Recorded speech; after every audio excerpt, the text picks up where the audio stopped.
How long does it last? Simula nung negosyo ko, sir, wala pa naman ako nasisira. Yung marumi, pupunta dito sa reject at yung malinis pupunta dito, sir. Conservative computation, 2,000, 2,000, 2,000, 2,000. That's only 8,000 gallons. Dinatawag po kami yung Dr. Fellow, pero hindi po ako doktor. Na-mention ko sa inyo kanina, we release 80 to 100 units every month. Timeline ko, 35 working days talaga. Pagka na-late ako 35 working days, magbabayad ako sa inyo 5% every day. May pre-building layout. Ito, babalik naman tayo sa tanong. Ito yung lagi tanong, sir. Paano po ba mag-start ng water refilling station? Kung ang target goal mo is mabilis na ROI, 6 months, kaya. Ang heart ng negosyong to, nasa makina. Sabi nga niya, Sir Alfred, ako, kahit bagong-bago lang akong operate dito, sir, malapit na rin ako mag-branch, maglalagay para sa bayan. Very proud ako sa negosyo ko kasi life-changing. Whatever na magagawa ko para kumita yan, gagawin ko yan. Bago ako magbenta ng machine, naging successful muna akong water station operator. We are 7 years consecutive #1 manufacturer.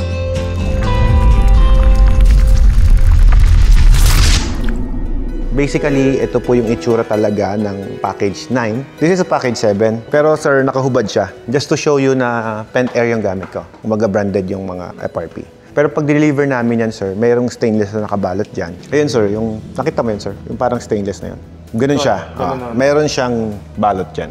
To show you, ito na po yung loob niya. So, yung mga pumps na ginamit namin, ito, sir. Naka-vertical pump, naka-horizontal pump sa feed pump. Tapos, meron tayo dito, sir, na dispensing pump. Ilang watts ang konsumo nito? Computing ko mamaya, sir. Para at least malinaw. Para at least mano rin namin kung anong expected na. Okay. Tapos meron din siyang ultraviolet dito, sir, na nakalagay. Ito, 7 to, sir. We use 3 filters dito sa gilid. Ito yung pinapalitan every 2 months. So, ang mangyayari niyan, yung whatever we have currently, papalitan na namin yan. We'll just pick that out and then ito na ipapalit namin. Sa kabilang side, ito po yung monthly pinapalitan. Yung mga filters ito sa harap. So, kumbaga, nakabukod na yan. Para hindi rin kayo malito. Ito, monthly. Ito, 2 months. Magkano yung filters? 100 pesos each lang. So, kung 6 to, 600 pesos lang. That's only for monthly maintenance lang ng makina. And then that one, yung kabila na sabi mo? May isang taga 800 pesos doon, tsaka dalawang 100. So, 1,000 pesos. So, that is? 2 months. Up to you, syempre. Kung gusto mo maging monthly, nasa iyo yun. Kaya naman ng 2 months yan. Kasi kahit ilang buwan dyan yan, hindi magbabago talaga kulay niyan. Yung iba nga nasasayangan pa, sabi ko, wag, please replace. Replace na talaga. It compromises yung quality. To measure. Yeah, basta 2 months ka. Yun yung sinabi. What if you don't use it? You have to replace it. Kahit di mo gamitin, palitan mo. Kasi filter is breeding ground ng bacteria. Pag dumami dun yun, mahirapan na. So it's a duration. yeah. Kasi ayaw namin mag-multiple yung bacteria dyan bago kayo magpapalit, di ba? We have a membrane. Package 9, meron tayong 4. 1, 2, 3, 4. Na ceramics. Stainless. Ang ceramic po, optional. You have to add 5,000 pesos each for upgrade. How long does it last? Simula nung negosyo ko, sir, wala pa naman ako nasisira. For stainless, ganun din. Wala namang nasisira. Ito, nasisira to, sir. Kung sakali, it's a better investment to go ceramic. Ceramic, pag matagalan talaga. Kung 2008 ako nag-start, ilang taon na ba ako? 16 years, sir, wala pa naman nasira nga. Sa ceramic. Sa ceramic. Ito, sir, depende sa tubig na nakukuha natin. Pwedeng umiksi ang lifespan nito. Mabuta siya kasi corrosive. For replacement, sir, 5,000 to 10,000 pesos. Kasi meron mga seamless niyan. Ito, mga seamless naman yung gamit natin. So, taga 10K yan. Pero matagal. Pag pinaltan, palit yung buong 4 o isa lang? Hindi, isa lang. Depende sa nabutas. Depende sa nabutas. Tsaka again, sir, may 1-year warranty naman yan. Yung mga bahay, 1-year warranty. Pero yung mga laman, siyempre, yun yung, sabi ko, prorated tayo. Kumbaga, depende kung misuse ba, hindi ba nag-backwash, hindi ba nag-cleaning, yung mga ganun. If it's automatic. Automatic na. So, walang concept ng misuse kasi automatic naman siya. Kung sinara po yung valve, siyempre di namin control yun Na dapat hindi sinasara. Hindi sinasara. Kasi we have a golden rule sa water station. Lahat pwede mong pakilaman except that valve. Kaya tinago ko. Pero kahit nakatago yan, sir, napapakailaman ng... May mga maliligot na operation. Yan. Yung red na yun. The rest, lahat, kalikutin mo, bahala ka, di mo masisira yan. Dapat pala masking tape yun. Yeah, some of my client, ginagawa yun. Semento. Nilagay ko na nga sa likod. Kasi pag gagawin mo talaga, magkakaproblema. Magkakaproblema yan. Kasi babalik yung reject water Ito yung layout natin. Lahat ng tubig na untreated, papasok dyan. Pagpasok dyan, sir, makikita mo rito, maghihiwalay siya dito. Kung alin yung rejection. Yes. Ngayon, pag naghiwalay po siya dyan, sir, yung marumi pupunta dito sa reject at yung malinis pupunta dito, sir. Ngayon, kung sakaling ang water source na galing doon, ang dumi talaga, so ano yung ihiwalay niyang malinis? Wala siyang may squeeze, di ba? Wala siyang makukuha. Pwede pang bumaba yung capacity na sinasabi natin because of the water source. Instead na 3,000, baka 2,000 lang. Conservative computation, 2,000, 2,000, 2,000, 2,000. 12,000. That's only 8,000 gallons. Doon sa worst na tubig, Nasubukan ko po yan, sir, sa tubig na maalat. I could only get 500 lamang, Hindi kasi nga. Siyempre, wala ka na. Oo. Tapon lahat yun, ma'am, So, at least, in-explain ko lang po sa inyo na hindi ko ito yung binili mo, yun na agad yung makukuha mong finished product. Kasi, siyempre, depending on the water source tayo. I have to figure if we can complete. The 12,000, hindi. 12,000, no? I mean, the thing is, as the input water. Okay. We have a client, 10-tonner naman po ng Yeluhan sa Nueva Ecija. Kami po ang gumawa nun. Package 9. Yung engineer nila, 12,000, sobra-sobra na yan. Sabi ko, sir, kulang yan. Kasi 10-tonner ka. Hindi siya naniwala sa akin. Kinulang Kinulang talaga. Upgrade, 2 pa, 6. You mean nag-add pa Ng capacity, yes. Kasi sir, yung water source nyo kako, talagang kapos. May nakita ako iba yung nagpe-pre-filter. Ma'am, may pre-filter ka na So kulang pa rin. Ganun talaga. Pre-filter, ito po yun. Ano po ba klaseng pre-filter yung hanap? Pre-filter for the Yung membranes. tanong ko kanina, basically, tatanggalin na yung existing natin. Ito ang ipapalit. Yes. And that's too slow. It's only 6 something. Yeah. 6 gallons. Mababa yan. Yung ganon, that's only 100 gallons per day. 600 yung sa amin. Maliit yun. Hindi yan kaya kapag sa 1-tonner ice. Pero sabi nyo, gagamitin nyo kasi double purpose pang Ice business. and water yun. Yeah. So, ang ano Puro na lang fire. Kung hanapin mo, Royal Institute Singapore, andun ako. Naghanapin ko. Ay, nagyabang na naman po si Alfred Watermax. Ito, lumalabas sa pala to. Mga top-notch DepEd, nagaganyan sila. Ayun, ako po yun, Tapos, ito. Yun sa Vietnam po yung nakita niyo. Kasi ano yan papatawag ka sa Singapore. Yan, yung wife ko na awardee rin siya. Ito yung mga suot namin. Ito para kami mga pare. Yung educational advisory ni President. Ito, mga suot namin. Saan yan, sir, sa Singapore? Ito sa ano to? That's me. Sa building na po ito, may sariling building yan sa World Trade. Hindi, matagal na to That is 2 years ago. Iba pa yon. May Sri Lanka din kasi yan Parang ginawaran na kayo, sir, ng doctorate degree. Yes, actually. Doctorate. 2-time doctorate po ako. Sir. Oo. Ayun po yung mga certificate ko. Hindi na kayo matawag na doctor. Dinatawag po kami Dr. Fellow. Pero hindi po ako doctor. Hindi ko ina-acknowledge. Kaya hindi ko niya binablog, ako si Alfred Watermax kasi akong doctorate. Pero pag sinearch mo yung profile ko, yun, makikita mo doon. Tsaka yung achievement ng company, ayan. Sangkaterba. Lahat po yan company. Bakit kasi nandyan yung helmet? Tanggalin ng helmet siya. Nagmumotor ka. Yan po kasi yung hobby ko. Pag gusto kong maglibang, magmumotor ako. Motovlogger. Ano po kasi ako business vlogger kasi talaga. Hindi naman pinapanood masyadong mga business vlogs. Walang nagfo-follow, walang nagsusubscribe. Nilibang ko yung sarili ko. Sinare ko na rin pati yung pagmamoto vlog ko. Kasi sir, ganito lang naman yun Why you do business? Siyempre, to have time freedom. Para magkaroon ka ng financial stability. Diba? Better life, better future. Now, kung papakita ko sa inyo, puro business at hindi naman ako nag-enjoy sa buhay ko, paano kita ma-encourage magnegosyo, boss?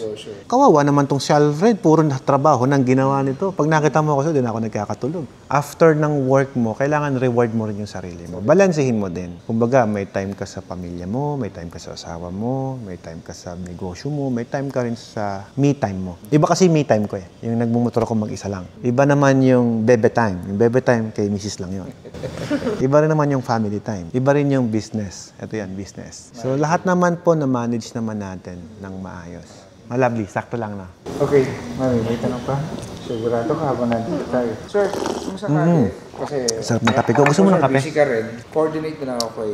Oo po, please. Oo. Anything na maitutulong ni Lovely. Honestly, sir, ang target namin is March. Kasi paparenovate. February, March, late ka na. Kasi target mo March, hindi ko kaya. Na-mention ko sa inyo kanina, we release 80 to 100 units every month. Ipipila kita doon Hindi naman ito, sir, na pagbili mo ngayon, may meron agad. Although marami akong display, marami. At binanggit ko rin sa inyo kanina, yung machine ko is custom made. How could I make it customized kung biglang bubunutin ko na lang? So, anong timeline natin? So, Timeline ko, 35 working days talaga. Pinaka-late yon. Pagka na-late ako 35 working days, magbabayad ako sa inyo 5% every day. kami, sir, ang gagawin kasi namin, first step is renovation. Yun nga, tama nga sir Kasi kung magre-renovate ka, may gagawin kang something, kailangan natin ma-site visit. Kasi kung hindi namin gagawin yun, pagdating namin doon, para kaming nagulat na lang na, ay, tapos na. So, na-miss nyo po yung part na may pre-building layout, may pre-site visit, na-miss nyo yung mga part na yun. Na dapat, pinrovide namin yun. Ngayon, kung napagas kayo sa building, hindi na namin problema yun kasi nag-decision kayo ng sarili ninyo. So, site visit muna, sir. Ito, babalik naman tayo sa tanong. Ito yung lagi tanong, sir. Paano po ba mag-start ng water refilling station? Step-by-step procedure. First step, gamitin mo yung pera mo, pagtrabahuin mo kami. Yun talaga yung first step. Kami, para magtrabaho kami for you, kailangan namin ng commitment. So, you have to reserve something. Kailangan nyo magbayad dito. Pirma tayo ng kontrata. May resibo kami bibigay sa inyo para bind contract tayo. Okay. Again, yung reservation nyo is non-refundable. Ibig sabihin, hindi ka pwede matras. Pero ito ang kagandahan. Hindi kami nagpo-perpit. Yung pera mo lang. Makukuha mo lang yan kapag tinuloy mo. Pag bigla ka umatras, sorry, wala na tayong refund. Bakit? Kasi magkatrabaho kami. Yes. Di ba? Bibili kayo ng mga...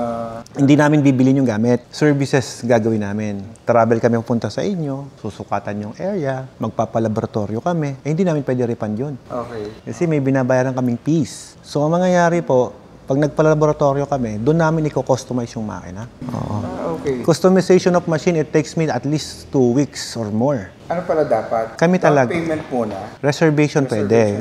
If doubt ka sa company, reserve ka lang. Okay. 20,000 lang. Yun din yung gagamitin namin para ma-utilize namin yung sinasabi kong ano namin sa inyo. Sige, sir. Diba? Ganito, magpa-reserve muna kami para ma-site visit nyo. Correct. And then, renovation kami. Yes, better. Para at least, pag pirma nyo ng kontrata, may layout na agad kayo. Okay. Pag bisita ng tao ko doon, ano man yung ipagagawa, sir, ito po, lagyan nyo po dito, mag-recommenda kami. Hindi nasayang yung oras natin Tama, parehas. sir. Tsaka yung, kasi pag nauna kami, tapos... Pagdating namin doon, ay, tapos na. Tapos na. Thank you. Okay. Pag nag-recommend kami, useless na kasi Tapos na eh. okay na yun. Wala tayong magagawa. Buo na yan eh. Maliit yung lababo, sir. Ganito lang yung hugasan. Wala tayong magagawa. Buo na yan. Alam, pati bag ko sa'yo yan, sir. Parang nababawasan natin yung mali. Kasi ang dami pong ganyan. Gumawa na. Pagdating namin doon, wala na kami magawa. Kamot na lang kami ng ulo. Anong gagawin namin dyan? Buo na. That is the best start talaga. Trust our company. Yun na muna yun. Kasi magkatrabaho na kami. Tapos, kung March ang target mo, syempre, you have to settle the down payment. Doon pa lang kayo magda-down kung talaga may tinatarget kayong araw. Kasi yung down payment, doon namin gagawin pa lang yung makina. Hindi namin gagawin yung makina kung reservation lang. It's a reservation for us to do our work. Para magpalaboratorio, magpanotaryo, doon namin kukunin lahat yon. Kasi yung notaryo pa lang, may bayad na eh. So, yung reservation, sir, tsaka down payment, magkaiba? O doon na rin? Yung reservation, it's our reservation para full assistance namin kayo. Pag nagpapunta kayo ng tao doon, madali. Yung down payment, iba yon. Yung down payment, half of the amount of the machine. Okay. Ngayon, pag nag-down kayo, doon namin gagawin yung machine nyo. Kumbaga yon, purchase order na yon. Wala na talagang atrasan yon. Pero yung reservation, just para at least ma-bind lang yung contract natin and para at least kahit tayo magpa-assist, ma-assist namin kayo. Parang add-ons. Hindi siya add-ons. Ibabawas po natin yon sa down payment. Sample, 120 yung down payment dapat. Nag-reserve kayo ng 20K. O di 100 na lang yung kukolektahin namin pagpunta doon. Okay. Tapos, to be paid kami ng full payment after the installation. Ayun yung cash basis namin. Cash basis. Pero pagka installment, PDC, to be collected yan before delivery ng makina. Collateral yun, sir. With collateral pa yan. Land title o RCR. Pagka-installment. Pero cash naman kayo eh. Sabay tawa. O kung installment, ganun. Bukod sa cheque kasi, we required at least ORCR ng motor, ORCR ng sasakyan, land title kung wala, yung mga ganun. Pan-deliver nyo, di kunin nyo yung ORCR nun. Bigyan nyo sa amin. Yung pang-deliver. Pwede na rin yun, di ba? In just a good faith na, just you showing me that I'm going to settle your obligations. Parang ganun. Don't worry, yung mga settlement naman yun, yung collateral nyo, hindi namin i-encumbered yan. Hindi namin nalagyan ng chattel mortgage yan. Kasi hassle pa yon. It's just a safety keeping. Bukod sa cheque, may pinangahawakan din kami. Kasi ngayon, sir, sakit sa ulo na eh. Yung kami cheque, tapos tatalbog eh. Pag yung motor, tumalbog cheque mo, sir, yung motor kunin ko na yung motor. Kahit na pa nakabawas ako. Transparent lang kausap. Ganun talaga eh. Diba? Negosyo tayo eh. Sabi nga natin, nagkasabi ng tapat, kasama ng malawat. So at least sabi ako sa inyo na ito yung pinaka-surety niyo sa amin. Yung motor naman, yung unit nasa inyo eh. Wala naman sa amin yan eh. Sige, sir. Pag-usapan namin. Pag-usapan niyo po. Coordinate namin kay Miss Lovely. Okay. Para kung kailan yung reservation. Okay So, po. hindi muna kami magpaparenovate. Okay po. Mas maganda, before the renovation, before anything else, kami muna. Yun yung first start talaga. Pagdating sa maintenance, marketing, ituturo namin lahat yan. on the site na po yon. In terms of ROI, gaano po ba kabilis gusto nyong mabawi? Siyempre, kailangan may goal kayo, di ba? Kung ang target goal mo is mabilis na ROI, 6 months, kaya. Kinaya ko nga ng 4 months eh. Ganun yun. Pero iba ako magtrabaho, ma'am. I have to put it the work. Talagang diskarte talaga. Pero napakasimple lang. Sa hindi negosyante, compute natin. Magkano tubig sa inyo? 25 pesos. Yung presyo ng tubig, hindi yung presyo ng water ang binabayaran. Ang binabayaran sa inyo, presyo ng serbisyo nyo. Kahit i-60 pesos ko yan, kaya kong gawin 60 pesos yan kasi yun yung value ko eh. Kung sa sarili ko, ang value ko ay 100 pesos ang tubig ko eh. Bilin mo hindi, I don't care. Ito yung value ng service ko. So, you will dictate kung gaano kamahal yung value mo. Kagaya yung ibang client namin, kaya magbenta ng 60 pesos, bakit kayo hindi? Pares lang naman kayong machine. It's about marketing and how you value your service. Baka naman sa delivery ko, grabe naman eh. Paregalo, maraming amenities. Alam mo yung mga delivery boy, kung minsan pag maganda ang serbisyo, binibigyan ng tip yan eh. Minsan nga, mas mahal pa yung tip doon sa tubig. Kasi nagustuhan nila yung deliveries eh. So, it's a matter of service. Since 25 ang kinocompute natin, i-multiply mo na lang, ma'am, magkano ang target mo sa isang araw. Sabi ko nga sa inyo, yung package 4, hirap na sa 100 eh. O yung 5, 200 tayo. 200. Package 5 to 200 times 25, meron ka 5,000 araw-araw. O ngayon, ang tanong, magkatrabaho ka hanggang linggo, kagaya ko? O hanggang Sabado ka lang? Linggo. Hanggang linggo. O times 30 agad to, di ba? Kasi kapag sabi mo sa akin, hanggang Monday to Saturday lang ako, pahinga ako ng linggo. Di times 26 lang yan. Sa'yo, ganun din. Hassle ka rin. Hanggang linggo, bukas. Multiply sa 30 kasi gusto mo masipag ka. 150,000 a month. Magkano ang cost ng machine ko? 300,000. 2 months, balik. Balik ang puhunan mo within 2 months. Ma'am, hindi ko pwedeng dayain to.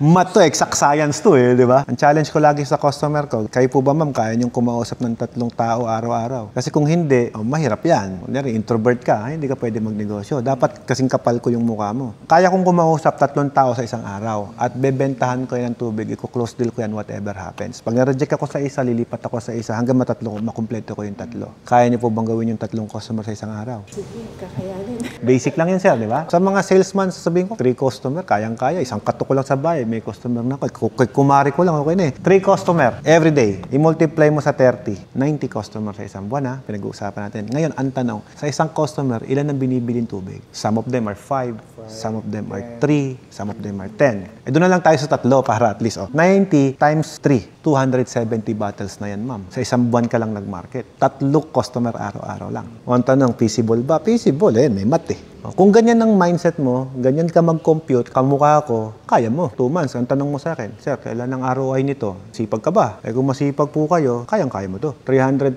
yung puhunan mo sa machine, 150,000 per month, 2 months, ROI ka. Pero kung sinabi ko sa inyo kanina, 4 months ako nag-ROI. Kasi gumasok ko ng building, pan-deliver, kasama na yun. Oo, kasi pan-deliver. Pero sir, ma'am, ang average customer namin, bumibenta ng 300 to 350 daily. Yun po ang average customer namin. Kaya nga sinasabi ko sa inyo kanina, pag porang kinuha mo, a week lang, nag-upgrade na sila. Yung demand, yes. Hindi mo na-expect kasi Akala mo, walang bibili. Akala mo lang yun. Pero pag nakatayo na, ayun na yun. Ganun pala gumagana tong negosyong to. Doon ka na lang mag-iisip na, dapat pala. Hahanapin talaga.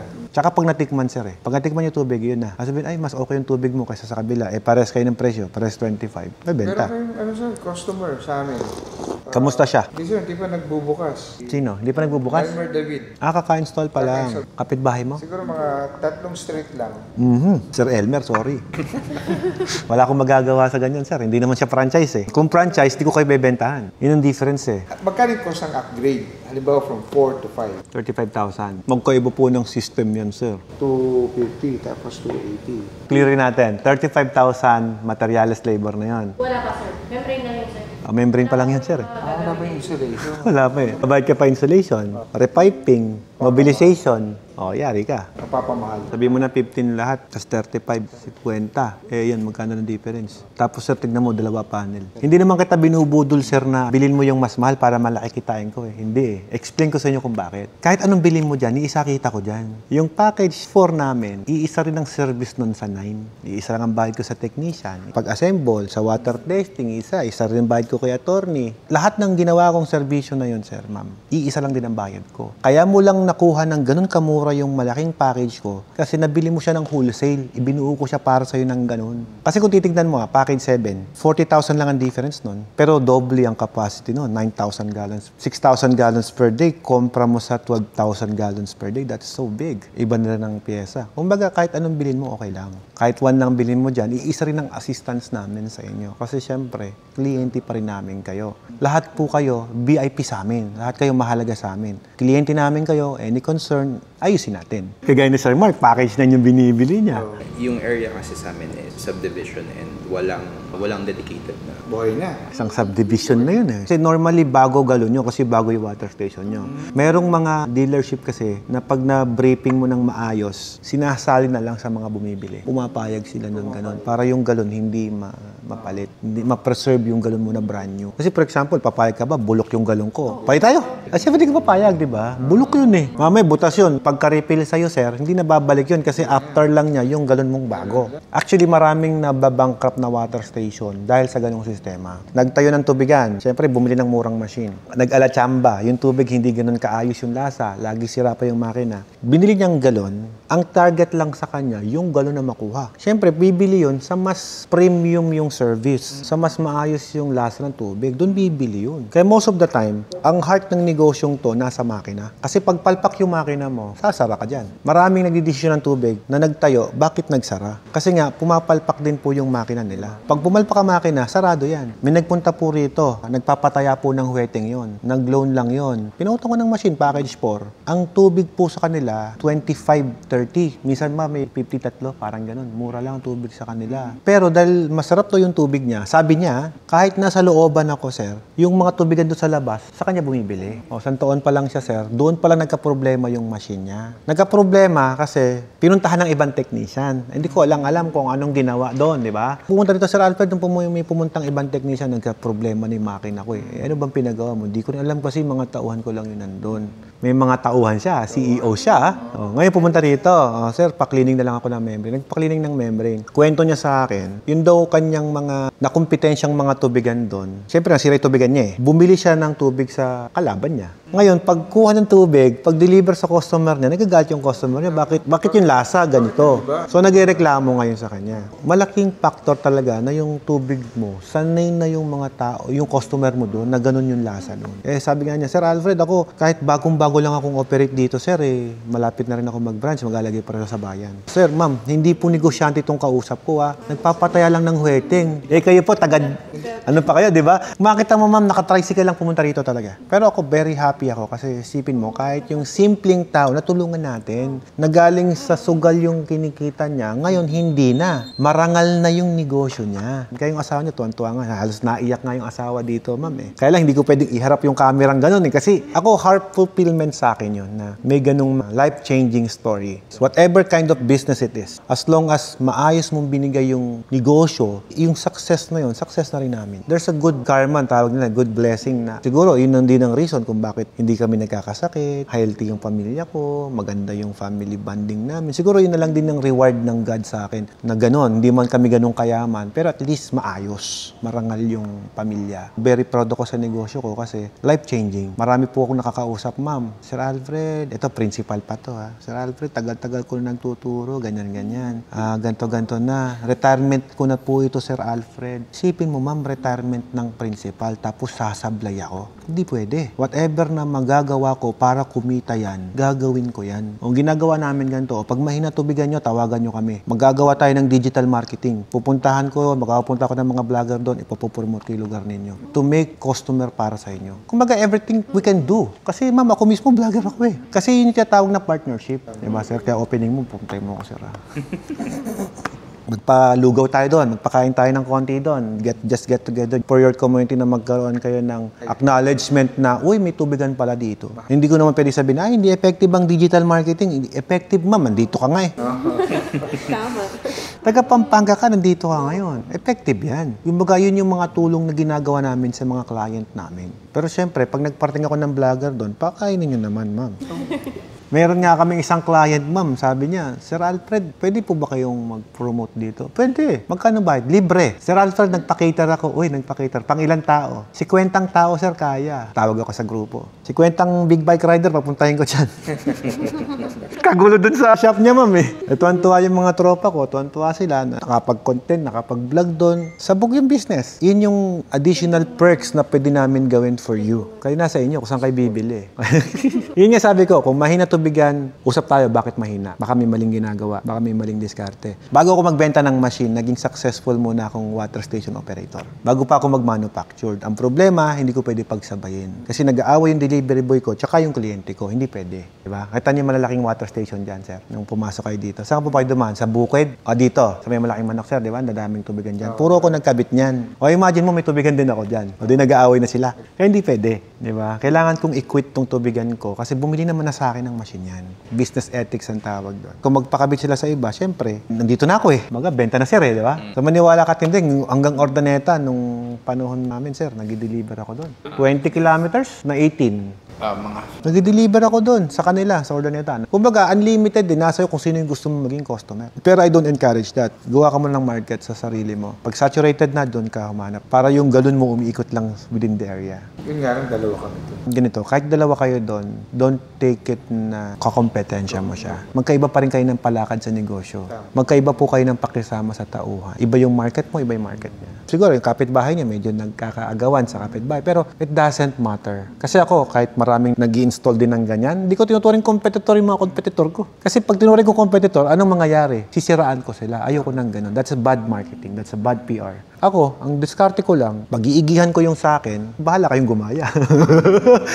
Ako yung original niyan. Innovate ka, sir. Yes, mag-innovate ako. Basta ako, every time na may upgrade, may system akong gagawin, syempre, pag-iibawyuhin ko yung sa akin. O, diba? Kaya ngayon, pag tinignan mo Facebook market, wala kang makitang watermarks na second hand. Sabi mo na, 80 client every month, nire-release ko. Imposibleng wala ni isa, dalawa, tatlong magbebenta doon. Kung meron man isa, dalawa, okay lang. Hindi hurt sa akin yun. Bakit? Sa 100%, 1% lang. Wala pang 1% yung sinabing nalugi raw. Eh, ayoko naman na isa kayo doon. Kaya nga sabi ko, kung anything na may susupport namin sa inyo, we will support you. Pag bumili ka, doon pala mangyayari yung assistance. Kaya nga ayaw ko kitang tulungan kasi wala pa eh. De joke lang. Sir, biro lang ha. Ganun lang po yon. Right decision lang din dapat. We are 7 years consecutive #1 manufacturer. Tuloy-tuloy po yan. Hindi kami pwedeng gawing awardee kung mayroong 1-3 taong galit sa amin. Kung meron man, eh baka ano po yun, ini-scam kami. Yun lang naman yun. Sir, ganito. First step, yun muna, reservation muna. Kung desidido ka na talaga, pag nag-reserve ka kasi, paggagawan kita ng kontrata. O, di may kontrata ka na, may layout ka na. Pag uwi mo sa inyo, hindi mo na kailangan bumalik dito. Kasi established na yung kontrata natin. Hayaan mo na yung mga tao ko ang pumunta doon sa inyo. Kasi ang mangyayari, sir, kapag nag-online ka dito ng pera, wala ka pinanghahawakan. Ang understanding ko, sir, pwede ako mag-bank transfer. Of course, pwede. Wala tayong kontrata eh. You have to come back here kasi kailangan establish natin kontrata dito. Pipirma ka eh. Hassle yon sa part ninyo kasi malayo kayo. So malayo kayo, ayoko naman na pabalik-balik kayo. So the best niyan, establish mo dito, sign the contract, pag uwi nyo doon, schedule tayo ng site visit, doon na mangyayari lahat yon. Let us do the work. Para sabi ko nga, yung pera nyo, gamitin nyo para kumilos. Right now, sir, hindi pa kami prepared. Okay. Kung magtitiwala kayo sa amin, no, pag deposit nyo ng pera ninyo, ng reservation ninyo, doon kayo humingi ng schedule kay Lovely para puntahan kayo. Puntahan na lang.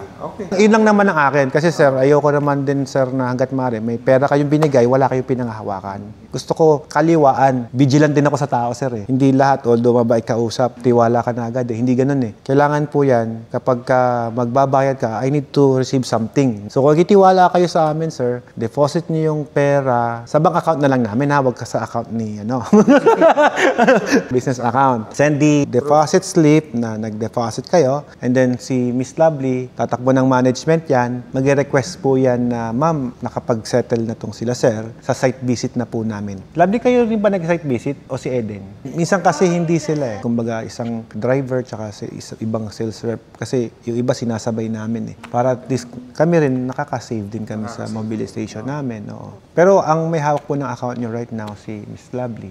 Thank you. Thank you so much. Thank you. Ma'am, thank you so much. Sir, thank you so much. Yes, sir. Looking forward. And I hope na satisfied ko naman yung mga katanungan ninyo. Sige. Thank you po. Bye-bye. Have a good day.